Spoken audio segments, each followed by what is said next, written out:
మహేష్ కుమార్ పుట్ట ఈ కంపెనీకి డైరెక్టర్లుగా ఉన్నారు. ఈ తలసాని సాయి కుమారు టిఆర్ఎస్ పార్టీయా, వాళ్ళ నానేమన్నా కాంగ్రెస్ పార్టీయా, వాళ్ళ నానేమన్నా కాంగ్రెస్ పార్టీ నాయకుడా? ఇది మీరే కదా ఇచ్చింది.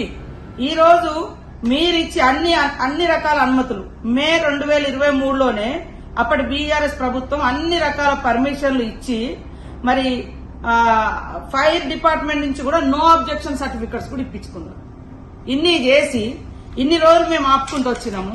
ఈ రోజు కావాలని రైతులను రెచ్చగొట్టించి ఈ ప్రభుత్వాన్ని బదనాం చేసేటువంటి కార్యక్రమం చేపడుతున్నారు.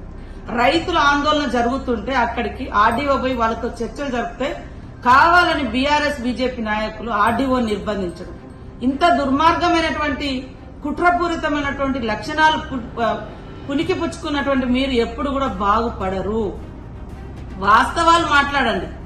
ఏమన్నంటే సోషల్ మీడియాను అడ్డం పెట్టుకుని ఇష్టానుసారంగా మాట్లాడుతున్నారు. ఇది సరైంది కాదు.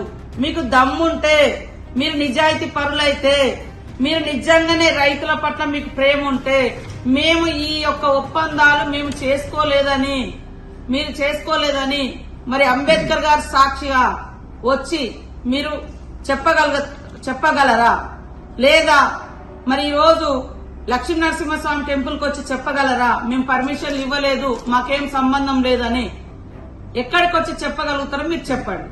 కాబట్టి ఈ అబద్దాల మీద ప్రజల్ని, వాళ్ళ మనోభావాల్ని రాజకీయ ప్రయోజనాల కోసం వాడుకొని ఇవాళ కాంగ్రెస్ ప్రభుత్వం ప్రజా సంక్షేమం కోసం పాటుపడుతుంటే దుష్ప్రచారం చేసి దుర్మార్గంగా కుట్రలు కుతంత్రాలు చేసి ప్రభుత్వాన్ని అస్థిరపరచాలన్నటువంటి విధానాలు. Subscribe us and press the bell icon for more interesting updates.